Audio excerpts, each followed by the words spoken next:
Welcome back to the COS Business Podcast. My name is Andrew Hasley, and I am the host of the show. Today we have on Krystal Mucha with the Mucha Property Group, right? That's right. Yeah. That's right. So could you tell us briefly what you do? Yeah, absolutely. So I am Krystal Mucha, like you said. I am a real estate agent. I work for Keller Williams, and I'm the team lead of Mucha Property Group. Nice. Yeah. Well, I can't wait to get into that in this episode, but I'm going to read the ads first. Sounds good. All right. So the first ad and the first sponsor of the show is my video production company, Vehement Visuals. We really produce assets for business owners, coaches, real estate agents that really help them build a deeper connection with their audience, prospects, and used as tools. And there's also different kinds of videos we can do, but we really want to focus on telling the business's story or the person's story and really building that deeper connection, because that's where I think the real good stuff is. Yeah, so that's Vehement Visuals. And the next ad is the COS Business Podcast, actually. If you'd like us to read an ad script about your business at the beginning of every episode, 15 seconds to 30 seconds long, and we kind of can riff off of it a little bit if you want, or you can have me just read the ad and that's all. I think there's a unique advertising opportunity there because I read the ads in front of the guest, and I think if you really wanted to play it smart, you could write your ad script to interact with the guest if you wanted to. Because I'm actually going to write an ad script for Vehement Visuals on the next episode to do that, because I think that'll be cool. Oh, yeah. Just to help show the unique advertising opportunity right there, because having that interaction, having someone react to your ad in real time, I think could be cool. So that's the advertising space for the show. In the next advertisement, I do have another ad for another business that we're working on. We just got to get the script right. So I'm excited for that. Stay tuned for that. And I just like to lastly promote the Patreon account for the show. It's patreon.com/COSbusiness. There's going to be bonus content that you get out of there. I think there's going to be a bonus episode that I'm going to do once a month that really recaps all the episodes of that month, but I haven't really got around to that, so that's why I'm not really saying that I'm going to do that. But I do want to do that. I think that'll be cool. But I also want to have tiers that you can get for the memberships on the Patreon account, where you get just extra items. I was thinking about slapping a COS Business Podcast logo on a wine bottle, a select wine bottle that I choose. I don't know the rules around that, but I think that would be cool to just ship. You could get a tier where you get a monthly wine shipped to your house or something like that. That'd be just interesting. I mean, I'm trying to innovate on the platform and make it just add extra value for the show for people to get. And yeah, I think that'd be cool. I'll be your wine tester. Yeah, okay. Sounds good. But yeah, that's actually all the sponsorships and ads we have for today. And I'm going to roll the intro music. This is a show where we have real conversations with entrepreneurs and business owners who are mostly in Colorado Springs, doing things in the community of Colorado Springs. Yeah, that's my voice, not my music. I didn't make it. I like it. Yeah, it sounds very nice. Yeah, very relaxing. Yeah. So how's it going, Krystal? It's going great. Yeah. It's so good to see you and be here with this beautiful backdrop. Yeah, I love it. I'm excited to have you on the show. Thank you for having me. Yeah. So how long have you been doing real estate? I guess specifically this one, but have you been doing it before then? Yeah, so no, I've worked in big corporations and in the government sector for all of my career. I've only been doing real estate since August of last year. Okay. And I pretty much decided I needed to do something to be around the family more. I was traveling so much. I was commuting from Colorado Springs up to Denver. It was just not a good time. I was not a good person at that point. So my kids and husband can attest to that. Yeah. So I decided to get into real estate so I could kind of, manage my own schedule and just be around a lot more. So I decided one day I was just going to quit my job and I was just going to dive in. That's how you got to do it. You really do. You got to rip it like a Band-Aid. Mm-hmm. And with me, I'm you had a very very secure job, I'm sure. I did. Yeah. I did. I worked for one of the corporations in the space industry, and it was very safe. I loved my job. I do miss my people that I worked with, and my customers and things along those lines, but this was better for my family. I mean, I was traveling, like I said, a lot. So I wasn't home often. And like I said, I woke up and I was like, I can't do this anymore. I've got to figure something out. And I ordered my real estate books. As soon as they got in, I just made it my job to do that. So every day I'd wake up about 7:30 in the morning until 4:30 in the afternoon. And I finished the entire course, which I think was supposed to take me like 6 weeks at the least. I finished it in about 4 days. Okay. Started my test, scheduled my test, and I got it You were done. excited. You wanted to make this reality. Exactly. I had to do A realty something. reality. Yeah, I'm like a missile to a target. I've got to get there. For so, sure. I'm like that in all areas of my life. I've noticed. I've worked with you, and I've noticed that even as being a client of mine, you had that that target. You know, Yes. I guess that's the best way to say it. That you were focused. It's really cool. That's a very nice way of saying it. So, Well, I mean, is there a bad way to say it? control issues. Oh, okay. Well, no, I don't think of it like that. I mean, it's more getting things done right in the way that you want them to be. So, I mean, that's... And just quick, just, getting it done. So, I jumped in. And like I said, that was August. I got licensed on August 1st. And that was of last year. I hopped on with the team. I got some really great training. I got to meet some really wonderful people. It was really good. And then things just progressed a little bit faster than what I thought they even would in my own personal life and in my personal career. And I decided to take the leap and just start my own team. And nice. We've just skyrocketed. When did you start your own team? August 1st of this year. Of this year, nice. So 1 year. Yeah. That's perfect. Yeah. It was a big day. August 1st of this year, I got married. So started my own team. Wow. Nice. Yeah. Congratulations. Thank you. So that's why I can use the name. Yeah, exactly. Yeah. Because it wasn't Mucha before. No, it was Herrera. Okay. Yeah. Well, that's cool. I started my business like legally I say legally, like got registered in LLC. Okay. That's what I mean, like actually legitly, my business on the books started in August of 2019. Oh, wow. So we started about the same time. That's awesome. So, I mean, I was already like February, I was like, had the idea that I wanted to make this my career. I really wanted to figure it out. And then by like May, I got like mentors who had proven mentors. I learned that word yesterday. Throw that adjective into there because you want someone who's done what you've done. Absolutely. And proven it, So Absolutely. people who had run, very successful video production companies, millions of revenue. And I got to learn from them. And then like shortly after that, I came out to Colorado Springs. Yeah. I think around May, actually. May, what's after May? My mind's not working. June. June, yeah. June, I think is when I got here at the beginning of June, and then I was already going to start the business out in Kansas City where I was from, and then out here on the military base working and like networking.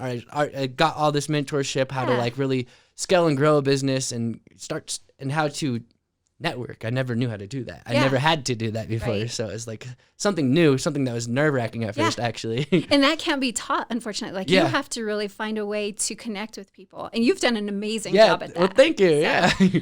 Yeah, I've got lots of avenues. Well, good. Yeah. And so I decided to just start. And my mentor said, he said to just like sink or swim, like because I was telling him I really liked it out here, and he's like, well, why don't you just do a 30-day sink or swim challenge? Yeah. And like within that first couple months, within that first 30 days, actually, within the first 10 days, I was able to close a pretty substantial deal, and I was like, okay, I've proven it, like.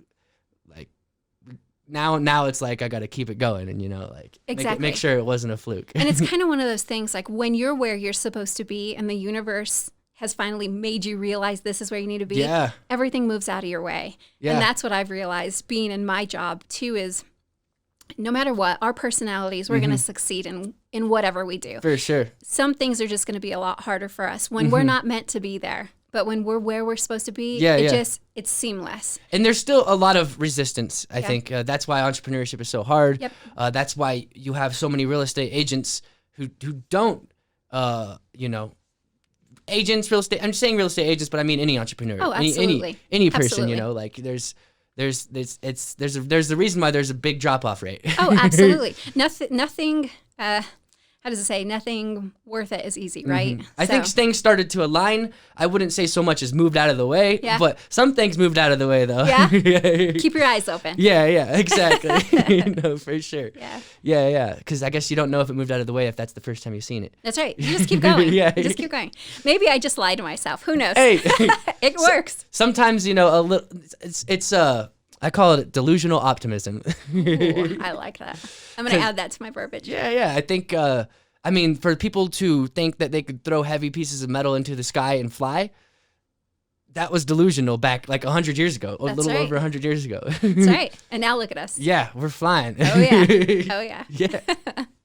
So you're in this, like the space stuff. The space sector is what you said? Yeah. So pretty much my whole entire career that I did before real estate, I worked for big corporations and, like I said, the government sector for a bit. And everything that I did was focused on customer engagement, maintaining relationships, building relationships, and then working on product. Okay. But everything was focused on making money, right? So what I've learned in real estate is it's not about making money.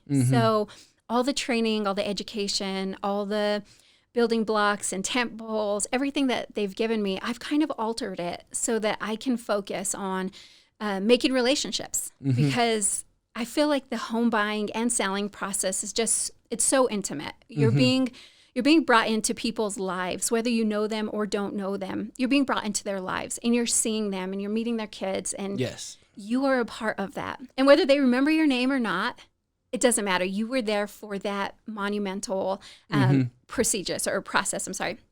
I kind of like to say it's like the doctor who delivers the babies, right? They are there for that moment. And whether you remember their name or not, they were still there. They're part of that memory. And so I feel like real estate is like that. And I might look at it a little differently than other real estate agents, but for me, everything that I did before just has prepped me to really be able to focus on the customer side. Okay. Yeah. So with starting this business, you said you had some good training at the beginning of starting real estate, actually. Oh yeah. So what do you think was in that training that really helped you out? Honestly, so my personality is very it's very fast paced. I am a quick learner and I want to learn. And then as soon as I learn, I want to learn more. So I never stop growing. And I think that could be a good quality and a bad quality, but I'm very big on self-development. So in the beginning, the training that I received through my team lead at the time and through Keller Williams was just great. You know, I came into this career as a blank slate. So there wasn't any bad habits to kind of break, right? I was a whiteboard. You just got to start using me. So it was great. So really everything that I learned as far as structure and organization and things along those lines in this profession was taught to me. So it was kind of great. And then I just had to use everything I learned before and everything I already am as a person. And I just made what my company is today. Any specific strategies that they taught you? To be honest with you, not one that just like stands out. And Keller Williams is a great company for education, for training. I mean, we have so much at our hands. I will sit and it's kind of like TikTok. I'll sit online and I get lost because there's just so much. There's rabbit holes here and then I get excited and I want to learn more about this little principle and I go down another rabbit hole. So thankfully TikTok, it'll guide you. Yeah. It guides you on the randomness. It's random, but it's also like guided randomness. Yeah. And then sometimes you find someone who's like, that's an interesting person. You go to their TikTok and they have like 1,000 TikToks. Yeah. Our company needs to do that because we have so many videos and webcasts and just everything, blogs that you can learn as much as you want on whatever you want. But you are digging, like you are going down, you're reading, you're watching, and it just takes away. But it's great. I love it. My head just like every time. Yeah. You see a shiny object and you go after it? Oh, yeah. I'm like, oh, that sounds cool. Yeah. I want to do that. Yeah. Right now. Sure. So maybe not specific strategies. I just want something that you've done that you think that has helped you out a little, even if it's just a little bit. Honestly, I think something that has helped me in my career and to be successful is just being a compassionate person. So my grandparents and my mom, the way that they raised me was just always to be good to people. Doesn't matter what their profession is. It doesn't matter if they're janitors. Doesn't matter if they're CEOs. Everybody deserves respect. And and I know that saying says like respect is earned, not given, but you don't have to be an ugly person. You just have to be a happy person and be kind. And I think being kind to everybody has made me an empathetic and compassionate person. I think that's what helps me, honestly. I do too. I've noticed that about you. Oh, thank you. And I think that like I've had a thought about it. I think like a specific thought. I was like, I could see that being like just a magnet to people, like wanting to be around you, because you're just so warm and loving. Oh, thank you. Yeah. And I do try, and I'm sure I fail often, but I do try because I believe that that's what sets me apart from other people. Is, again, I think I said this in my video business card, is I don't want transactions. I'm not trying to treat people like they're a bag of money. I really want to help them. I want to do what's best because I'm blessed. I have a house over my head, a roof over my head. I've got food in my belly. You know, I don't have to work if I don't want to. So knowing that I can help people, it just it really does it's like the cherry on the sundae. For sure. Yeah. Yeah, and having that like freedom of not having to work, really can help you help people better because you're going to go for helping them over the money. Absolutely. And you know, that was probably one of the best feelings I ever had. This is a funny story. I had signed up for floor time. You can sign up when you're an agent, when you're a newer agent after you do some courses, and they call you if someone needs an agent, unrepresented. And I was driving, and you know, you're driving, so you're just on Bluetooth, and the person that they put me with was a client who needed help finding a rental. Real estate agents, we don't make any money helping people find rentals. But I was like, I want to help this person. They need a house. Like, why wouldn't I want to help them? And it would allow me to network and make a friend and, you know, that kind of stuff. And I love people. But I was talking to her and I was just like, I'm driving right now. I'm just going to pull off on the road and then I can get my notebook out and take down some information. And she was just not in a good mood. She was just having a day. And we all have those days. So I understand that. But at one point, she just kind of snipped at me and she's just like, you clearly aren't ready to help me. So why don't you call me back later? And, you know, that light bulb went on of oh, wow. And that was the moment that I said, actually, I'm not going to, ma'am. I will call our office and I'll get another agent to call you, someone who's probably better suited to work with you. And it felt so good to call the office and say, hey, I know I'm on floor time, but I'm not going to be able to work with this woman. And it felt good because we don't need to be treated poorly. We're trying to help. And again, I don't make money for helping you find a rental. I wanted to help you. So I was like, no, I can control my environment, who makes me happy, who brings joy to my life. I don't need, the world is full of craziness. I don't need more in it. No, for sure. And that's good that you're guarding yourself from that. Like, that's going to help you be happier and be able to help people better too. So. Absolutely. And not spread myself thin. I can choose what work I want to take. And I think that's one of the best things about being a real estate agent is we can choose how deep we want to go. And you can choose what you're chasing. If it is money, great. If it is relationships, great. If it is hitting a target number of transactions, great. We all have different goals. We're all going to do it differently. And there's hundreds and hundreds of us agents out there, but we're all doing something different. Yeah. What's your main goal? My main goal is to help build relationships and help people. Nice. Okay. That's Sweet. what I'm big on. Nice. So what do you think have been some of the challenges with this, starting this? COVID. The resistance. Resistance? Yeah. I'm, to be honest with you, thank God, I have not found too many hiccups. In the beginning, when I first got started, remember, my personality is let's go, right? So I got my license quick. I got everything done. Did you have anybody saying like, oh, slow down, Krystal? Oh, yeah, of course. It'll come in time. Well, I don't like hearing that because here's the thing is, for some people, it might come in time, but for others, it's going to come when you work for it. And that's how I believe. If you have a strong work ethic, whatever you want to achieve, you're going to achieve. Some people will achieve it in a week. Some people will achieve it in 10 years. It doesn't matter. We're all different.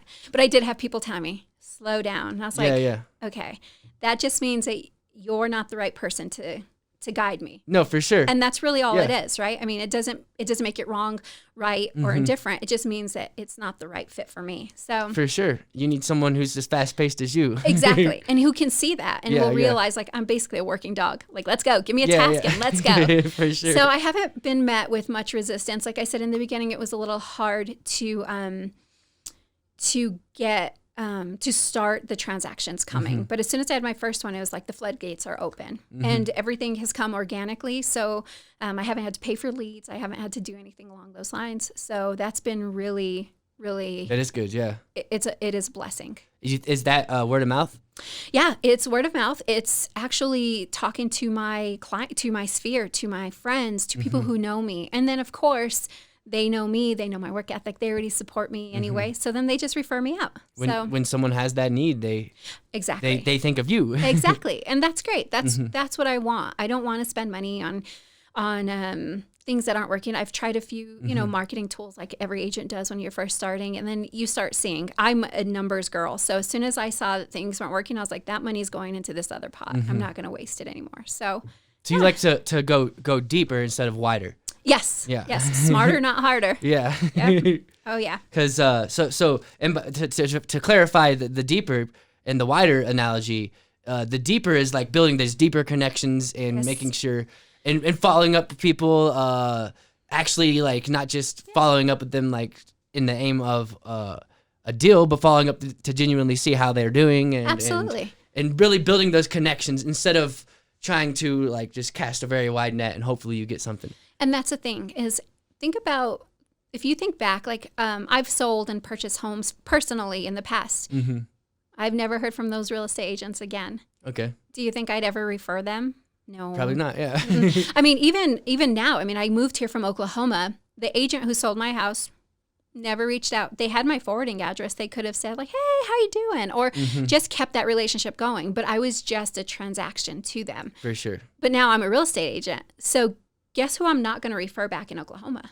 Because they didn't care to stay in touch. That's the thing. You never know. Like what someone, maybe one of your clients meets Oprah. Exactly. Like, who knows? You never know. Exactly. That's right. We are just a few people away from our $1 million transactions. Yeah, exactly. That's right. But that's my thing is I'm just big on, again, relationships. But again, I think it was just instilled in me in such a young age that even if you haven't talked to your friend in 10 years, you still check on them every now and then, and I do that with all of my military spouses, things along those lines. Like, I just want to say hi every now and then. Or, hey, I see your kid is going to college. That's awesome, It just how do you do that? By that I mean like I want to and I mean to, but I always like get so busy I just lose track. Yeah. I guess I need to prioritize it more. Yeah, so I am really big on my calendar. If it's not on my calendar, it's not getting done. No, for sure, yeah. So it's kind of funny. So my husband will laugh at this. Every day on my calendar is 1 to 1:45, and that's my personal time. Okay. I want to go nap. I am a napper. Yeah. But it's on my calendar every day. If I'm able to do it, great. If I'm not, if I have a client or something, then of course I sacrifice that. But it's on my calendar. So even if I'm at home and I've got nothing going on, but there's still a zillion things that need to be done, at 1 o'clock, I walk away from the desk. That's like meditating. It is. Yeah. And you turn off the phone and you go get your glass of water. And if I want to sit aimlessly and scroll on social media, great. If I want to fall asleep, great. If I want to go for a walk, great. It's my time. And it's really important. So how do I keep in touch with people? It's on my calendar. Take care of family. And that is what the words say, take care of family. Because I feel like everybody is my family. Like if you called me and said, hey, Krystal, I need something, I'd be like, cool, let's do it. What do you need? I believe it. But that's really it. And, there's people out there that will say, oh, call me if you need anything. And, some are sincere and some aren't. But I truly am. I'm just like hey, how's everything going kind of thing. Yeah, for sure. And it doesn't take long. And I'm not trying to touch everybody that I know in my life in one day. I'm just kind of going off of, who's on my mind, who's there, or who I see on social media and that kind of thing. So you kind of have to make time for it. For sure. Yeah. Prioritize it a little bit. You really do. Yeah. You really do. Kind of like when I see your stuff and then I'm like, oh my God, Andrew, that was so cool. Yeah, thank you. But that's me like touching you. Do you know what I mean? Me making sure that hey, you have a cheerleader here. Yeah. And it's awesome. Yeah, well, good. I think you're really good at that. Well, thank you. That's why I'm asking you oh, yeah, that absolutely. question because it's obviously something that you excel at, I think. I do enjoy it. Yeah. I do enjoy it. But I think it's because my personality, I feed off of other people. I'm an empath. Okay. Yeah. Empath, what's that mean? So I'm very empathetic to how you're feeling or to how other people are feeling. So same. I'm actually sometimes it's to my own detriment. Oh, 100%. 100%. So I have to, that's why I'm saying I have to be careful with who I let into my world because if Debbie Downer comes in and is trying to rain on my parade, well, I'm like, let's find you a house. I feel that a lot. Like, Oh, yeah. it affects me. Oh, me too. But I'm very also, I'm very good with confrontation. So I'm very good at being like, all right, take your circus and hit the road. I'm good. Yeah. Don't got time for this. For sure. I have 6 kids. I don't need you. Yeah. You got your own little circus. That's right. I have enough attitudes at home. Yeah, I bet. Yeah. And what's your kids' age range? Oh, gosh. So our youngest just turned 6 yesterday. Okay. And our oldest is 17, getting ready to go to college. Okay. Yeah. So we have a huge age range. Yeah. Almost every type of kid besides toddler. Exactly. We're a blended family, and it's amazing. We've got 3 boys, 3 girls. We have the little robot vacuum that we named Alice. So we're the official Brady Bunch. Nice. Yeah, that's hilarious. Nice. Yep. So how long have you been here in Colorado? I moved here, oh my gosh, I want to say May 2017. Okay. Yeah. So a little over 3 years. Yeah. A little over 3 years. 3 years, and you said you were in Oklahoma before? Yeah, I was in Oklahoma for about 8 years. Okay. And so was that with your old job? Yeah, and I used to be married to a Navy pilot, so we were stationed there. Okay. Yeah, so we moved everywhere. We were a military family. For sure. Yep. So the whole United States is your home. Oh yeah. Yeah, that's cool. Yep. Yeah, so is there anything specific that you'd like to promote today? No. No? Nothing specific. I am here if anybody has questions for real estate, buying, selling, investing, anything, but nope. Okay. What about a cause you'd like to promote? If you have any in mind. I don't have any in mind. Okay. That's actually prepared. Oh, that's the first question I've ever asked on the show. Really? So, yeah. Because usually someone has something they promote. Oh, no. Go vote. Does that count? That works. Yeah. I feel like that's everyone's cause right now. Yeah. Yeah. All right. Well, I guess anything else you want to touch on before we close this out? No, I think we covered everything. Thank you for having me. This was a ton of fun. Yeah. I'm excited to have you on and to have you in my friend group, I would say. Oh, yeah. And I look forward to just, seeing you around and staying connected. Absolutely. All right, cool. Well, this has been the COS Business Podcast today with Krystal Mucha, and we'll see you guys on the next episode.